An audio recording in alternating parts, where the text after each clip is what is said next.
বাংলার প্রকৃতির অপরূপ সৌন্দর্যের কথা উঠলে কাশফুলের নাম না বললেই নয়।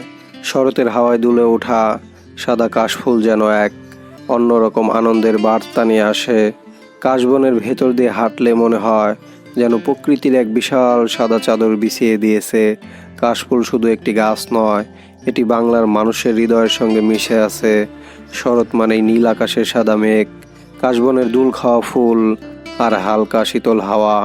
এই দৃশ্য গ্রাম বাংলার মানুষের কাছে যেমন আপন, তেমনি শহরের মানুষের কাছেও এক অনন্য আনন্দের জায়গা। কাশফুলের সৌন্দর্য প্রথমেই ধরা দেয় তার রঙে। নির্মল সাদা কাশফুল বাতাসে দুলে যেন কন্যার শুভ্র শাড়ি। আবার কারো চোখে মনে হয় মেঘের ভেলা নেমে এসেছে মাটির বুকে। দূর থেকে দেখলে পুরো মাঠটাই যেন সাদা সমুদ্র, আর বাতাসে হালকা ছোঁয়ায় প্রতিটা ডাল দুলে ওঠে গানের সুরে। আসসালামু আলাইকুম, সবাই কেমন আছেন? আজকে আমি ঘুরতে চলে আসি কাশফুল বাগানে। আর এই কাশফুল বাগানটি অবস্থিত ফরিদপুর জেলার সদরপুর উপজেলার আকুটে ইউনিয়নে। আর এই কাশফুলটি হচ্ছে বাংলাদেশের মধ্যে সবথেকে বড় একটি কাশফুল বাগান। এখানে অনেক দর্শনার্থীরা ঘুরতে আসে। আর আপনারা এখানে কিভাবে আসবেন স্টেপ বাই স্টেপ সব জানিয়ে দিব। সো আপনারা সম্পূর্ণ ভিডিওটি দেখতে থাকুন। ঘড়ির কাঁটা সকাল 8টা।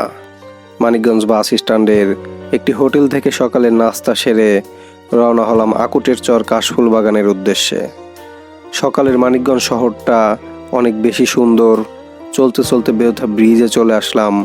ব্রিজটা মানিকগঞ্জের মধ্যে সুন্দর একটি নিদর্শন। বিকাল হলে ভিড় জমে হাজারো মানুষের।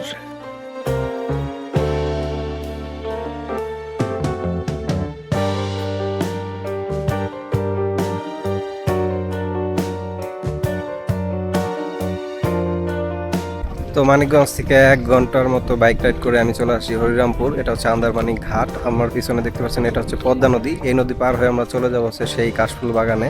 আর এখানে যে বাইকগুলো দেখতে পাচ্ছেন এই বাইকগুলো হচ্ছে এই নৌকায় করে পারাপার করতে হয়। এই নদী পার হতে হয়তো বা 40 থেকে 50 মিনিট সময় লাগে। সো আমাদের ভিডিওর সঙ্গেই থাকুন।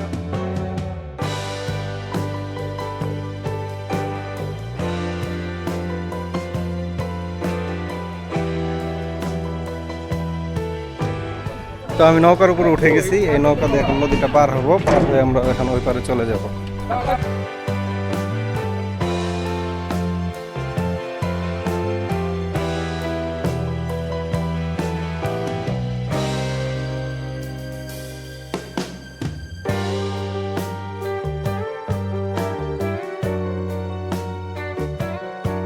আমরা এই নৌকায় করে আন্দারমানিক ঘাট থেকে চলে আসি হরিণাঘাটা। আমরা এখান থেকে চলে যাব আকুটের চর, সেইখানে হচ্ছে কাশফুল বাগান।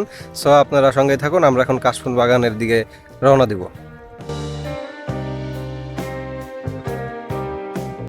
তো আমরা অনেকগুলো খেয়াঘাট পার হয়ে এখন চলে আসছি কবিরপুর খেয়াঘাটে। আমরা এই কবিরপুর খেয়াঘাট থেকে একটা নৌকা নিব। নৌকা নিয়ে চলে যাব সিএমবি খেয়াঘাট। সিএমবি খেয়াঘাট থেকে আমরা চলে যাব আকুটের চর, সেই কাশফুল বাগানে। তো আমাদের নৌকাটা অলরেডি ছেড়ে দিছে। আমরা এখন নৌকায় করে যাচ্ছি। নদীটা খুবই সুন্দর।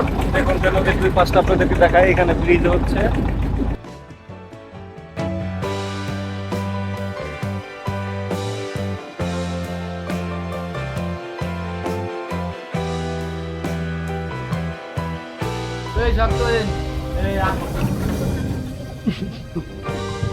তো আমরা দীর্ঘ 1 ঘন্টা 20 মিনিট নৌকাপথ পাড়ি দিয়ে এখন চলে আসছি ফরিদপুর বিলালের ঘাট। আসলে আজকের যে আমাদের লক্ষ্য ছিল বা আমরা যেখানে যাচ্ছি আকুটের চর কাশফুল বাগান, সেখানে যাওয়ার জন্য আমরা মানে প্রচুর ভোগান্তি ভুগতেছি। কারণ সকাল 6:30টার দিকে আমরা বের হয়েছি মানিকগঞ্জ থেকে। দেন ওখান থেকে আমরা নাস্তা করে 7টা 7:30টার দিকে আমরা রওনা দিছি। রওনা দিয়ে আমরা আকুটের চরের উদ্দেশ্যে যাচ্ছি, কিন্তু মানে রাস্তা এত হিবিজিবি, মানে এত ঘুরছি এখনো পৌঁছাইতে পারে নাই। এখনো অলরেডি 3টা প্লাস বাজে। তারপরে আমরা যাচ্ছি, কারণ ধৈর্য হারা হলে চলবে না। জায়গাটা অনেক সুন্দর, আপনাদেরকে আমরা নিয়ে যাচ্ছি অনেক ঘুরে কষ্ট করে। আমরা যে লোকেশনগুলো আপনাদের দেবো সেই লোকেশন ধরে আপনারা খুব ইজিলি চলে আসতে পারবেন। আর আমরা ইতিপূর্বে যে ভিডিওগুলো দেখছি এখানে আসার জন্য, ওইগুলোতে আমরা লোকেশন এক্স্যাক্টলি পাইনি ঠিক মতো। সেই জন্য আমাদের একটু ভোগান্তি ভুগতে হচ্ছে। হয়তো আমাদের আর 20 থেকে 25 মিনিটের মধ্যে আমরা চলে যাব সেই বাগানে। সো আপনারা সঙ্গে থাকুন এবং আমরা সেই বাগানে গিয়ে আপনাদেরকে কাশফুল বাগানটি ঘুরে দেখাবো। আসলে এই পর্যন্ত আমরা যত জায়গায় গেছি এতটা প্যারা পাই নাই কোনোটাই, কারণ এইখানে এখন অবধি যারা ভিডিও করছে সঠিক কোনো লোকেশন দেয় নাই। তো আমরা সঠিক গাইডলাইন আপনাদেরকে দিয়ে দিলাম। আপনারা যদি এখানে আসতে চান আমাদের ভিডিও দেখে আসবেন, তাহলেই আপনাদের কোনো প্যারা পাইতে হবে না, সঠিকভাবে আসতে পারবে। তো অনেক ঘুরতে ঘুরতে আমরা চলে আসছি আকুটিয়া বাজার। এই বাজার থেকে হচ্ছে আমরা আকুটিয়া চলে যাবো যে কাশফুল বাগান। কাশফুল বাগানটা খুবই কাছে, আমার সামনে সুন্দর একটা ব্রিজ আছে, এই দেখুন যে বাঁশের ব্রিজ। এটা এখন পার হব, পার হয়ে ওই পারেই হচ্ছে সেই কাশফুল বাগান। তো ব্রিজটা খুবই সুন্দর, এরকম বাঁশের ব্রিজ পার হইতে ভালো লাগতেছে। দেখুন দুই পাশে নদী, এই পাশটা সুন্দর নদী, আর আমি এটার উপর দিয়ে হেঁটে যাচ্ছি, দারুণ লাগতেছে। কারণ সুন্দর একটা নদীর মাঝখানে এরকম বাঁশের হচ্ছে ব্রিজ, এটা পার হতে কার না ভালো লাগে বলেন। আর এটা পার হলে হচ্ছে আমাদের সেই কাশফুল বাগান। সো আপনারা সঙ্গে থাকুন, আমরা এখন আপনাদেরকে নিয়ে যাচ্ছি কাশফুল বাগানে। 1 মিনিটের মধ্যে পৌঁছে যাব। তো আমরা কাশফুলের দিকে যাচ্ছি, আমার সাথে কয়েকটা আপু আসছে, তারা হচ্ছে এখানকারই। তো তাদের সাথে একটু কথা বলে দেখি যে, আচ্ছা আপু, আপনাদের কাশফুল কি আগে আসছিলেন এখানে? না, এই যে ফার্স্ট টাইম আইছি। ফার্স্ট টাইম আসছেন? হ্যাঁ। তো কেমন লাগতেছে এখানে আসে? অনেক ভালো। আচ্ছা, দুইজনে আপনারা? হুম। আপনাদের বাসা কি এখানেই না? হ্যাঁ, এখানে। তো চলুন যাই তাহলে। তো আপনাদের কথা শুনলেন, তারা ফার্স্ট টাইম কাশফুল বাগানে যাচ্ছে এবং তারা খুবই হ্যাপি এখানে আসতে পেরে।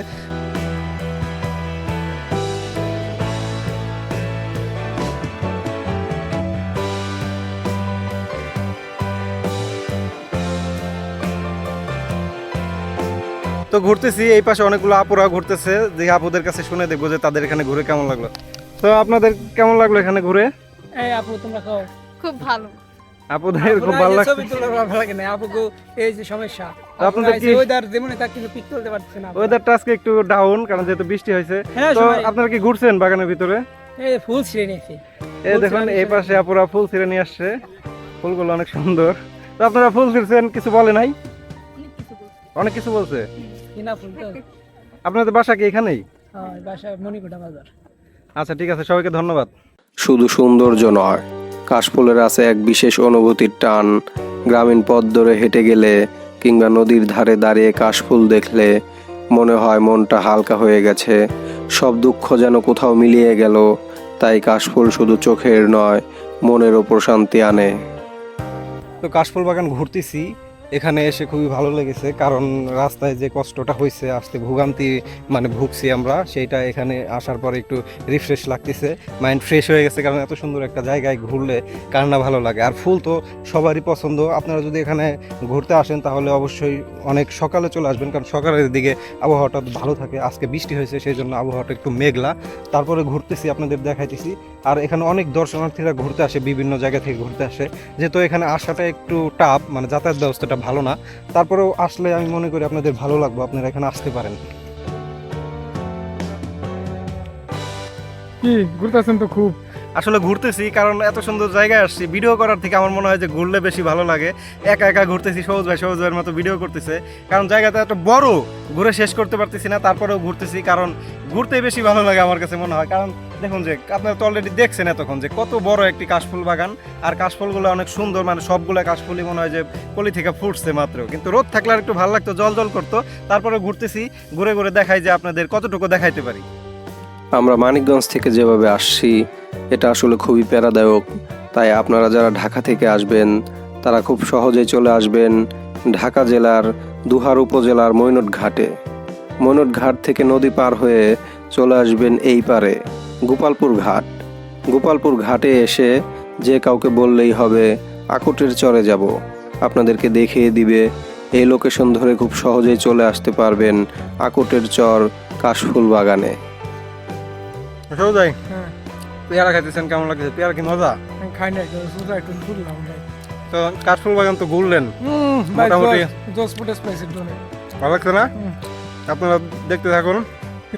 এটা ঘোরার জন্য প্লেস, আর এখানে অনেক দর্শনার্থীরা ঘুরতে আসছে, আমরাও সেগুলো দেখাবো আপনাদের। পেয়ারাটা খেয়ে আমি আবার চলে যাবো কাশফুল ফুলের বাগানে। তো এত বড় এরিয়া ঘুরে শেষ করতে পারতেছি না, আপনাদেরকে অনেক সাইডটাই দেখাইছি, কিন্তু তারপরে ঘুরে শেষ করতে পারতেছি না। জানি না এটা আরও কত বড়, কতক্ষণ লাগবে এটা ঘুরে শেষ করতে। আবার আমাদের যাওয়ারও সময় হয়ে গেছে, কারণ যেহেতু আমরা মানিকগঞ্জে ব্যাক করব, সকালে রওনা দিছি, আসতে আমাদের অনেক লেট হয়ে গেছে। সো তারপরে ঘুরতেছি, ঘুরে ঘুরে দেখতেছি আমার সাথে সবুজ ভাই আছে। সবুজ ভাই হচ্ছে এই যে এই পাশে তিনি আলাদা ঘুরতেছে তার মতো করে, কারণ সে ফুলের মধ্যে আসলে হারিয়ে যায়, তাকে পাই না আমি খুঁজে। এত কষ্টের পর এখানে এসে সবুজ ভাই কেমন লাগলো আপনার? এখানে এসে ভালো লাগছে এবং কাশফুল দেখে খুবই ভালো লাগছে, মনটা একটু নরম হয়ে গেছে। আর অনেক দর্শনার্থী আছে, যেটা দেখে আরো ভালো লাগছে, কারণ এক জায়গায় যদি অনেক মানুষ থাকে আনন্দ হই উল্লাসটা একটু বেশি হয়। তবে আমরা আজকে যেভাবে প্যারা নিয়ে আসছি, আমাদের মনে হয় না এ পর্যন্ত যত ভিডিও করছি এতটা প্যারা নিয়ে আমরা করছি। তো খুব প্যারা গেছে, তারপরেও আসছি, ন্যাচারাল একটা পরিবেশ, ভালো লাগছে। তবে সবুজ ভাই যেটা বললো প্যারা বিষয়টা আমাদের এতটা প্যারা হইতো না যদি আমরা এক্স্যাক্ট লোকেশনটা পাইতাম। আমরা যাদের ভিডিও দেখছি কারো ভিডিওতে মানে প্রপার লোকেশন নাই। সো আমি যারা ভিডিও বানাই তাদের কাছে একটা আবেদন আমার থাকবে, কারণ যেখানেই যান লোকেশনটা প্রপার দেন, যাতে যারা আসে ঘুরতে আসে তাদের আসতে অনেক সুবিধা হয়। কারণ আমরা এতটা পথ ঘুরছি, আমাদের কিন্তু খুব বেশি সময় লাগতো না, আমরা 4 ঘন্টার বেশি সময় লাগছে আমাদের মানিকগঞ্জ থেকে এখানে আসতে, শুধু এই লোকেশনটার জন্য। আমরা বিভিন্ন জায়গাতে গেছি, কিন্তু লোকে বলছে এদিকে যাও ওইদিকে যাও, এইভাবে ঘুরতে ঘুরতে অবস্থা খুবই খারাপ হয়েছে। বেশি লাগছে 4 ঘন্টা, কারণ আমরা 7:30টার সময় মানিকগঞ্জ বাস স্ট্যান্ডে, আমরা মানিকগঞ্জ বাস স্ট্যান্ডে 7:30টায় রওনা হয়েছি, এখানে আমরা 3:30টায় এসে পৌঁছাইছি। এখন হিসাব করে দেখেন কয় ঘন্টা লাগছে। যাই হোক, যেটা বললো। সো তারপরে ঘুরতেছি, কারণ ফুলের মাঝখানে এসে খুবই ভালো লাগতেছে, আর অনেক দর্শনার্থীরা ঘুরতেছে। আপনাদেরকে আরও কিছু সময় আমি এখান দেখাবো, দেখে হচ্ছে আমরা এখান থেকে ব্যাক করব। তো ফুল বাগানের মধ্যে একটা গোপন রহস্য আছে, সেই রহস্যটা আমি একটু বলে দেই। অলরেডি একটা সাপ দেখছে, সে সাপ দেখে হচ্ছে দৌড় দিছিল অলরেডি, সে ভয় পায় এখন বলতেছে ভাই চলেন এখান থেকে চলে যাব। সেজন্য আমরা এখন বাহিরের দিকে মুভ করতেছি, বাহিরে গিয়ে আমরা এখন যাওয়ার প্রিপারেশন নিব। অনেক কষ্ট করলাম কারণ ভিতরে গরম আর ভয় করতেছে একটু, যেহেতু সাপের একটা ভয় আছে এখানে। আমি আপনাদেরকে এতক্ষণ কাশফুল বাগানটি ঘুরে দেখালাম, আর কাশফুল বাগানটি অনেক বড়, আপনারা তো অলরেডি দেখে ফেলছেন যে কত বড় কাশফুল বাগানটি। আর ভিডিওটি আশা করি আপনাদের ভালো লাগছে। সো আজকের মতো আমি বিদায় নিব, পরবর্তীতে দেখা হবে নতুন কোনো জায়গায় নতুন কোনো ভিডিও নিয়ে। সে পর্যন্ত সবাই ভালো থাকবেন, সুস্থ থাকবেন, আল্লাহ হাফেজ।